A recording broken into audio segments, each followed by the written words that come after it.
This podcast is intended for adult audiences over the age of 18. It contains adult language and situations. The views, thoughts, and opinions expressed in this podcast belong solely to us, and not of any employer, organization, committee, or other group or individuals. This podcast is not intended to be taken as professional advice. Welcome to the TheSwingNation podcast, a podcast by swingers for swingers, where we look to educate others and push back on the negative stigmas and misconceptions associated with our lifestyle. Come with us and share our pineapple journey as we travel the globe, interview the experts, learn and grow together. Join the nation.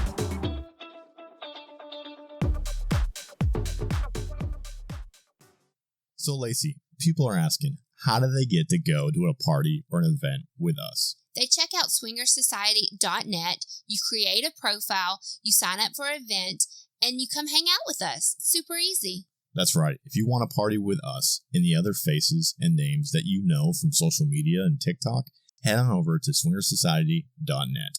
Can't wait to see you there. Tuesday Talks. Just send your questions to Dan and Lacy. Tuesday Talks.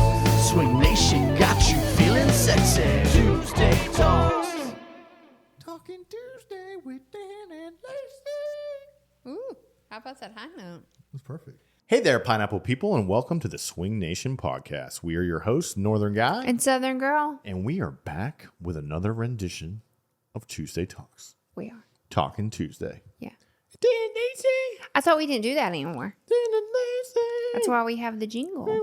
We don't have a new jingle. We just have a new intro song. I guess I should listen to the podcast so I can see what Yeah. what people are So you talking just about. don't like blindly have no idea what I you're have talking no about. idea. You're like No. correcting me and you have no idea. What are you? Yeah. I'll report back next week. All right. Are you ready I am. for this week's question? Let's go to the phone lines. Yeah.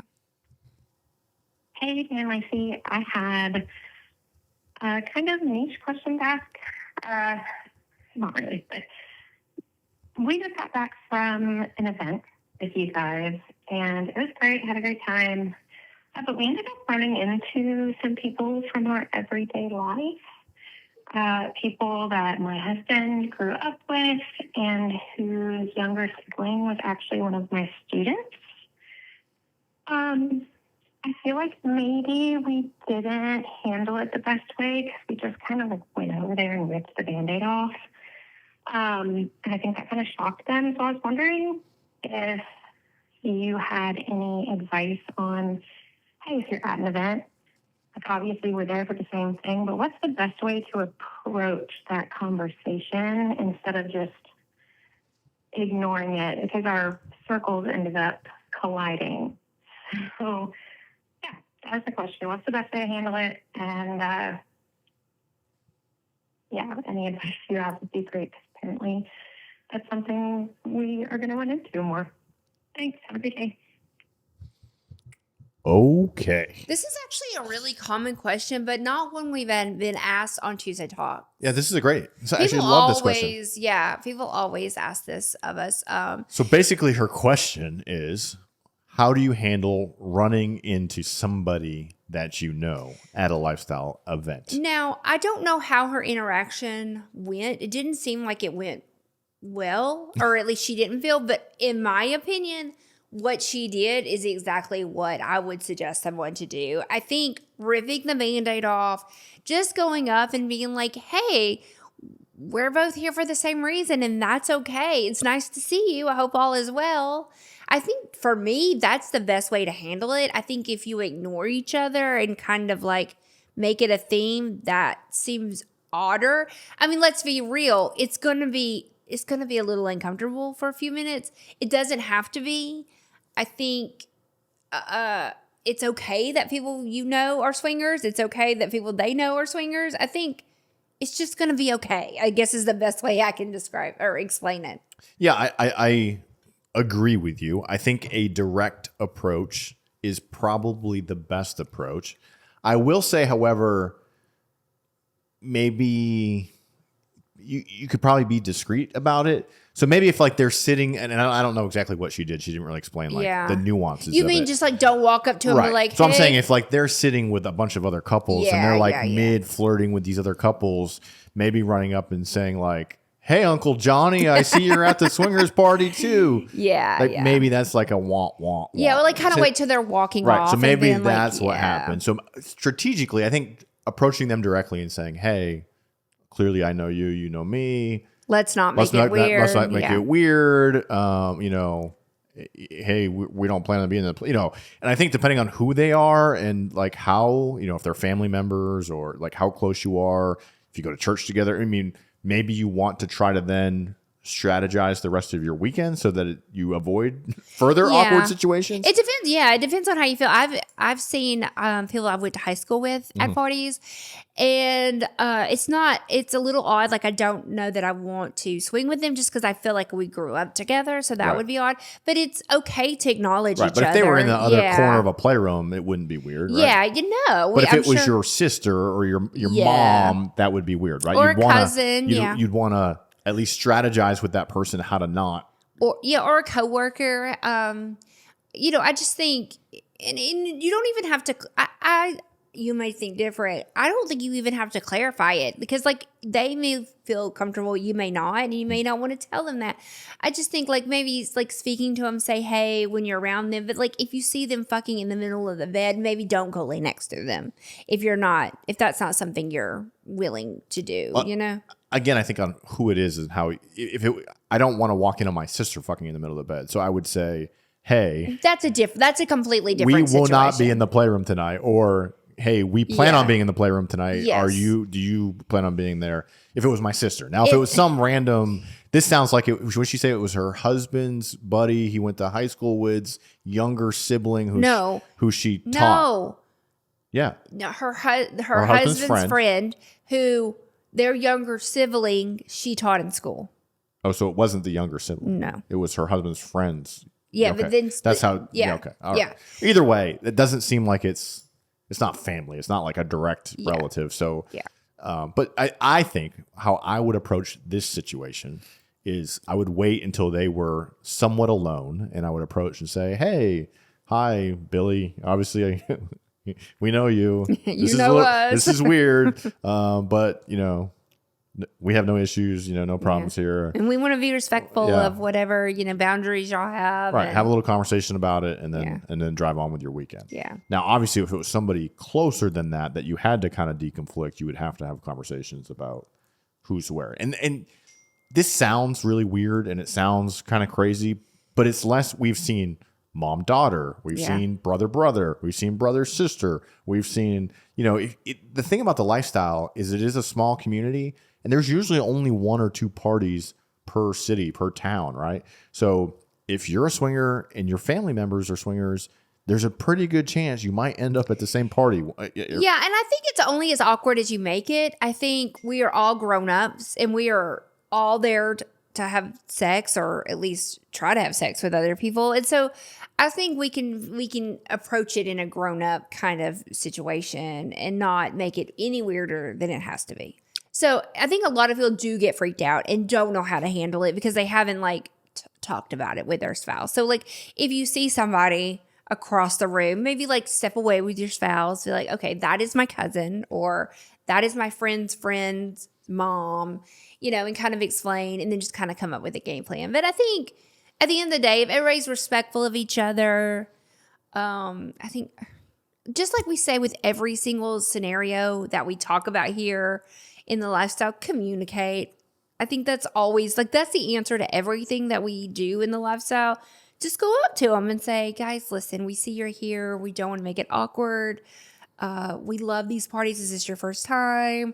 We don't want to rain on y'all's parade. So we'll step back or, I just think communicating and talking it through is always going to be the better way to handle it. Yeah. Yeah. And to take that even a bit further, we've seen people negotiate this at as awkward as you could make it, right? Yeah. So I think we had the girls on the twins on the podcast, right? And they're out in California, and twin sisters go to play parties together. They just don't go into the same spaces. And when they're in the public spaces, they keep their clothes on. And they said their rules and boundaries are they don't fuck the same people. So if one of them has sex with somebody, the other one doesn't. And that's not weird of them. They don't make it weird. They just, it is what it is. It's a fact. And that's just how it is.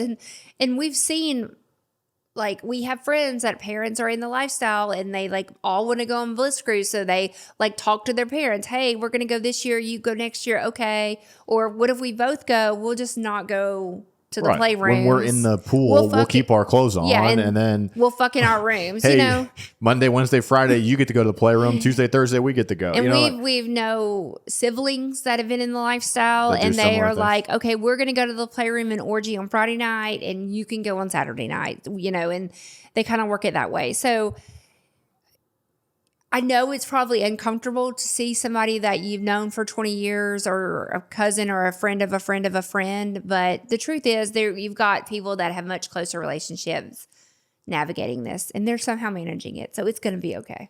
Well, and the truth is, I think people are going to hear like, oh, going to a swinger party with your relatives, that's super fucking weird. And, oh, that's some like, you guys are nasty or whatever. The truth is, think about when you were in high school, how many parties did you go to with your if you had siblings, right? Me and my brother went to the same party all the time. You don't think me and my brother ended up hooking up with chicks at the end of the night at some of these parties?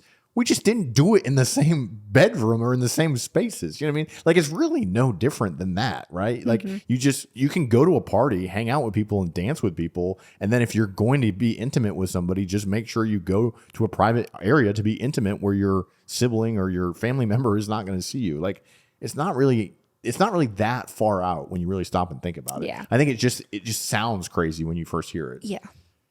So I hope that helps. It's just sex. It's not that serious. And just talk about it. Right. Yeah. Yeah. That's 100%. And we're never going to handle it 100% perfect. We're human beings. And if it's a little awkward, that's okay too.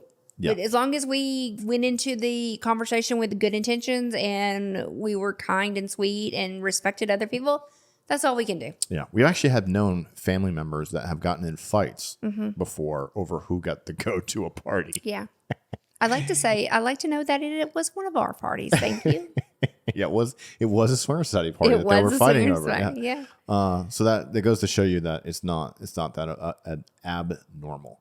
Now, another answer could be maybe don't go to swinger parties when you're close to you. Correct. Yeah, but then I mean, honestly, like, let's say next year Bliss Cruise is 6,000 people. The odds are you going on that and maybe knowing somebody from, it could possibly happen. So I think no matter how hard you try, it could happen. But yeah, if there's a community center in your small town and it's all Hosting a swinger party, you're gonna run into someone. Yeah, right. It just is what it is. Yeah. So if that's something, and we do hear that a lot, like a lot of people are really nervous about going. I can think of like Tempted.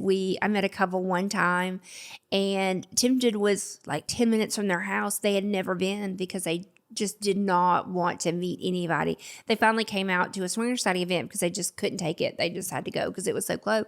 They were like, this is the only time we come because we are so afraid to see someone we know. Yeah, I mean, I guess that is the good thing about when we do club takeovers. A lot of people do travel for those. So it probably is, but there still is locals there. You know what I mean? So there's still a chance of you running into people. But there are a lot of people that come from out of town. The truth is, if they're there, they're there to do the same thing that you're doing. They're not just there to like catch the vibes. Yeah. They're there for a swinger party. So we're all there for the same reason. Yeah, I agree. And I think the best thing to do is just, like you said, have the conversation. Okay. Anything else to answer that question? We knocked that one out pretty quick. Yeah. You're not alone. Yeah. And the truth is, if you're in this lifestyle long enough, you're going to run into somebody you know. Yeah. So like you said, having the conversation with your partner ahead of time, saying, okay, if we go to this party and we run into somebody that we know, what are we going to do? And kind of like almost game planning that out is smart. Yeah. And my answer to that would be wait until they're alone and approach them, have a conversation. And then if you need to, come up with a game plan to avoid making it any more awkward, and then continue about your weekend and have fun. Yep. That's really the only thing you can do. Yeah. All right. Anything else for the Swing Nation listeners? I think that's it. All right. If you have a Tuesday Talk question, we would love to hear from you. We Yeah. could use some more questions. Oh, are we? Starting to run a little. Got like one or two more, but we could use some. We can use some more. So a few ways to get a hold of us. You can email your question to theswingnation@gmail.com, theswingnation@gmail. You can also make a voice memo, a voice note, and you can attach that to your email. If you don't want to call in, you can send your voice that way. Or we have a phone line that you can call in, and that number is 972-302-7716. one more time. 972-302-7716. And you can also text into that line if you'd rather text us. So ask away. We'd love to hear your questions. Yeah. All right. Anything else? I think that's it. Sorry. I started looking at text. It's okay. All right. I get sidetracked really easy. Yeah. All right. Well, if there's nothing else, I think with that, in a world full of apples, Be the pineapple. be the pineapple, guys. Bye. Bye.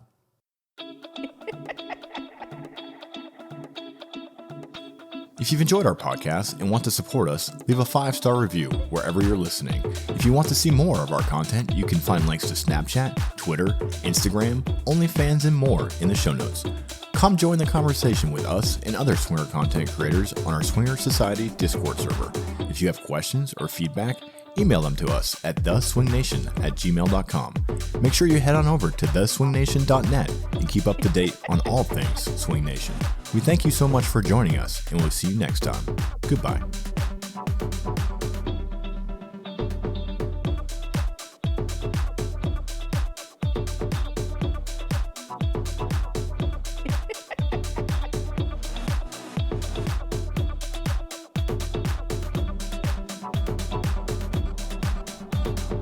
That's so hot.